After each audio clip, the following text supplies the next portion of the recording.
That's 14 there already. My name is Lily Yu, and I'm very, very proud to present Jim Barrett in this exhibition, LA Complex. We're just setting up here today, and this has been an ambition of mine for several years. I met Jim through the image of a woman that hung on the wall in the living room of my boyfriend's home. And for the first moment that I encountered it, I didn't know Jim, but I knew this woman. I could only see her from the backside. She had the most exquisite braid going down her back, and I was completely mesmerized. I wanted to know who she was just from the back of her body. And since then, and for the last 20 years, this is a show that Jim has envisioned. We're going to be showing many of his portraits based on encounters he's had with individuals he's met on the streets and through his window view on in Los Angeles, and also a 30-foot monumental 13-panel altarpiece called the War Complex.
It's like a Sistine Chapel. Oh, I love it.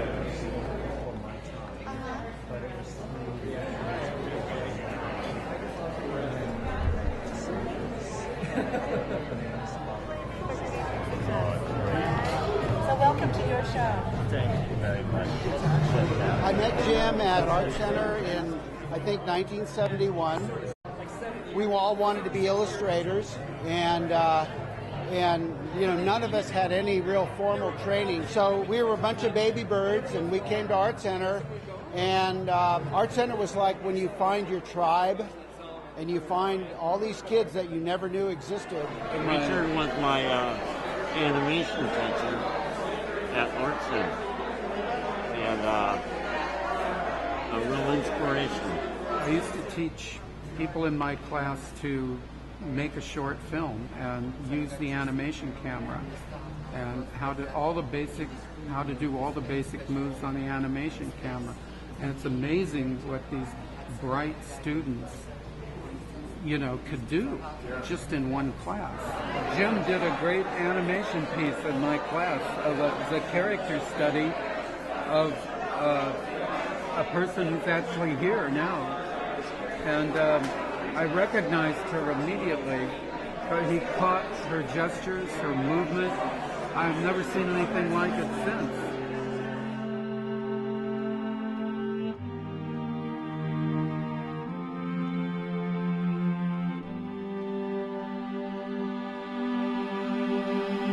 I hired Jimmy at Robert Abel & Associates, where I was a director of computer animation.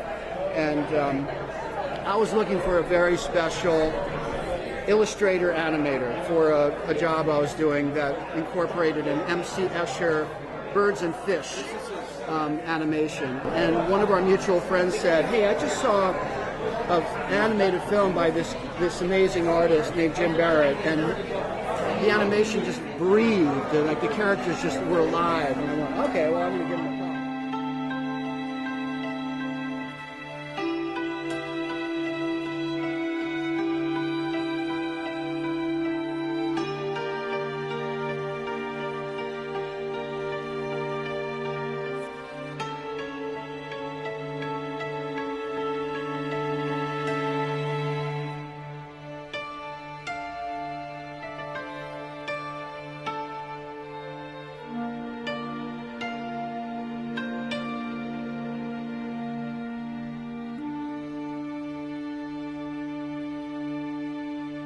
As soon as I met Jim, we just connected and we worked together for years on all the animated films that I did. And Robert Abel's, we worked as a team. Yeah, Jimmy and I go way back when he was able to really, he broke the barriers for disabled individuals. I think that he never let his disability, as long as I've known him, impact his way of life in any way, shape, or form. He played baseball, football, basketball, it didn't matter. And he was a brilliant artist as well. I have probably some of his most precious artwork.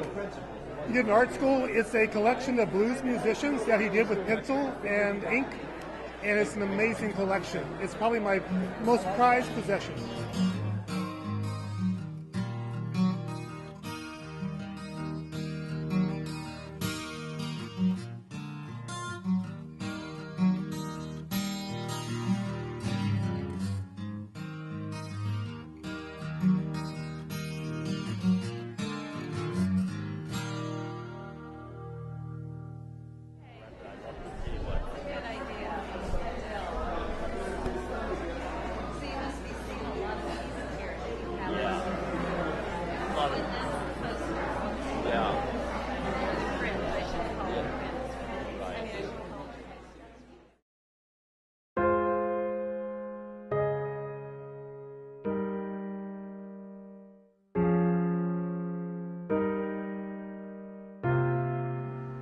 You know, I don't really think of myself as anything. I just start working. The way I work is actually a lot of times very spontaneous. So when I look at a piece, I hope I'm getting something out there, but really it comes from within and I don't know what's going to be there. To me, it's the dream, is to start working on something and then you just go, wow, where did that come from? The surprise is always the best.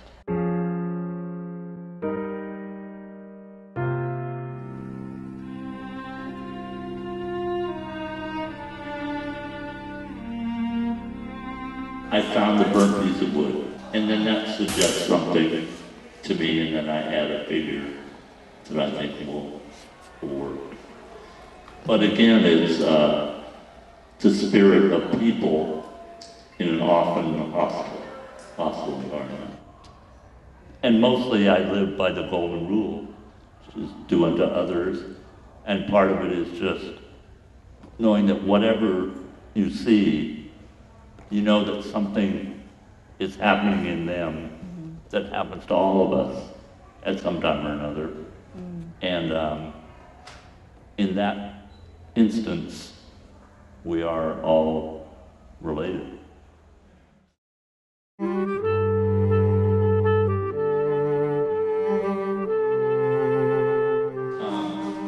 Judy and I had an apartment in Hollywood. We had a view of a phone booth, which are pretty much gone now in LA. And these two women would put their coffee and, donuts up there. And they it was their office. And they, set up their schedule. And as far as the background, it's just a texture that I added, that I'd seen in Los Angeles. I found a little thumbnail sketch, no bigger like this, had maybe 4 lines in it, and it was that figure on the left. And I thought, I wonder, I can't even remember if I did the whole painting from that, but the sketch is really, if I do say so, really beautiful.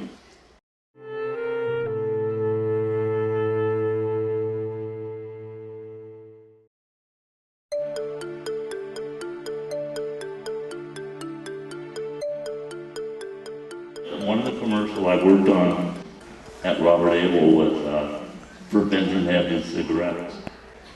And Robert Abel was in an area where they have these enormous mansions that are obscured by these big hedges, turn of the century mansions, brick mansions. And so Benson Hedges seemed like Now the only thing on this painting that I should have done that I didn't, I thought it would have been because she looks so proud of her edges. And I thought, wouldn't it be great to, on the left-hand side, have 2 little leaves at the top that she forgot to cut.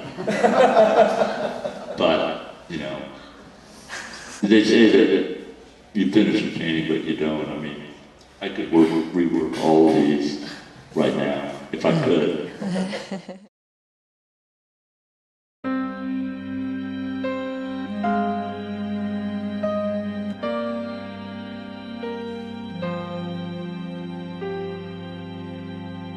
Well, many times a painting just sort of happens. It starts with a drawing. And then most of my paintings are about people I've seen here in Los Angeles, all over LA. And the surfaces of LA. So it's combining them. And as far as the people, it's like looking at you. I see details on all of you that interest me. You can tell a lot about people by just small things.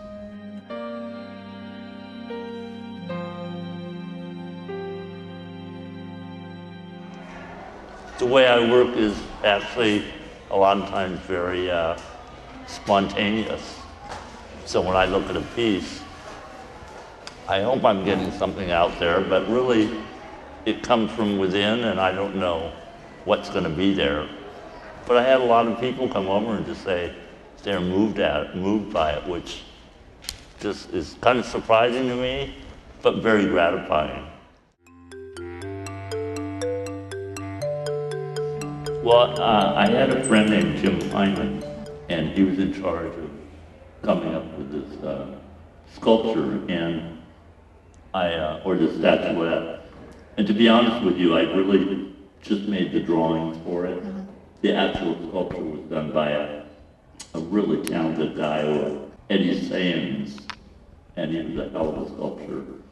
And it was kind of a funny thing because there was one long discussion, either an hour or 2, where we discussed what the hell we were going to do with his crotch.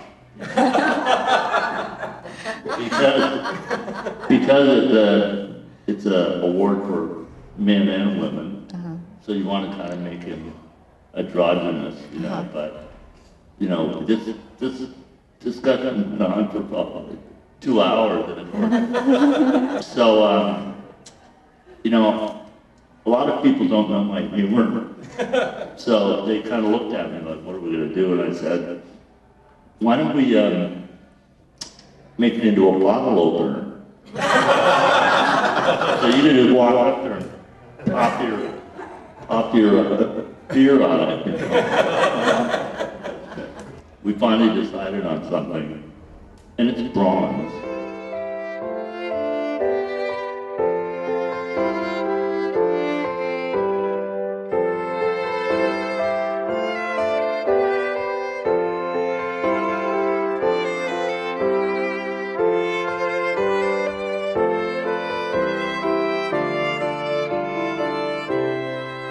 I don't know if any of you know how much bronze weighs.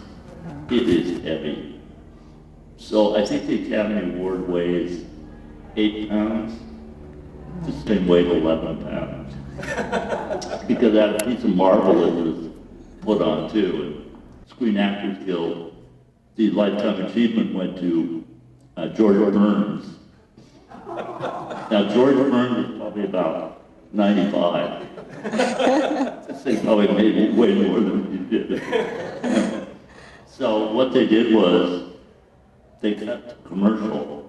When they came back, Anne Margaret was holding it and was standing by him. They kind of helped him stand up, and he goes, I just want to do something that I wanted to do all night long. And he goes, I'd like to just sit down. I just thought, this is perfect.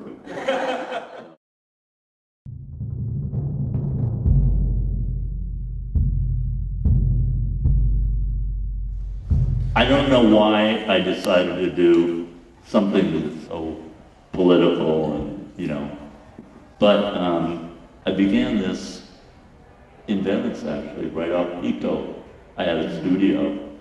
It was a huge studio that was, I shared with a photographer friend of mine, and when it wasn't being used by us, its purpose was to film B movies.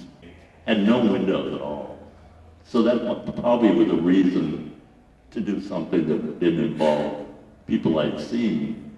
I remember I'd wake up, I'd hear George Amon trying to get a movie going, and he'd turn on his recorder, see what calls he'd gotten, and it would be like, George, you goddamn son of a bitch, if you don't get that $20,000 over to me, I'm gonna sue your butt to hell. And then I hear, you press it in, George, you goddamn, like you didn't hear it right the first time. But it's very surreal. When you have a studio with no windows, it's a very surreal thing. So it started out originally as the drummer and the drum and 2 combatants on each side that were so enthralled with their battle that they were oblivious to the fact that someone's just about ready to beat their heads in, which is war. Mm. And then the 2 figures on either side of the drummer are the religious possibilities and the political influence. And then the top arch would be history written, which is what we all see. And then this panel up here is history lost. History lost is interesting because the panel got destroyed somewhat during the earthquake. A door fell on it. And I thought, that's perfect. So the thing about this piece is every row, every painting on every row is interchangeable. So if you get 2 figures facing each other, about ready to tear each other's guts out, if you switch them and they're looking away from each other, then it's sort of a respite between wars. Mm-hmm. And you could move the 2 figures on either side of the drummer next to each other, and they're sort of holding hands. It's kind of like a conspiracy. When you have the 2 family members on either side of the drum, you know there's not going to be any conflict. But if you take them, put them on the end, and put the 2 combatants staring at each other, you know, something's up. So, and the drum track, the one that I sort of envisioned, starts out as a very low tapping, and then just builds and builds the way war does. Little conversations, people shouting, and then the drums with, you know, guns.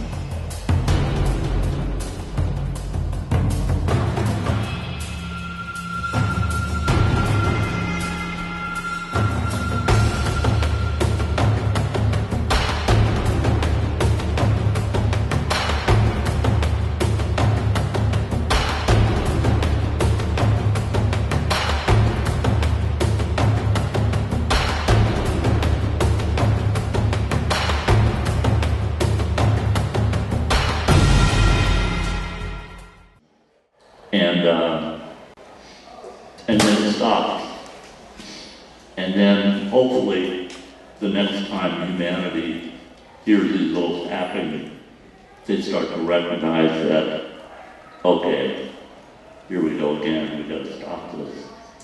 And I'll be honest with you, I'm optimistic. And I think that's happening now. These are people, and they want peace. I think, at least as a nation, we are learning.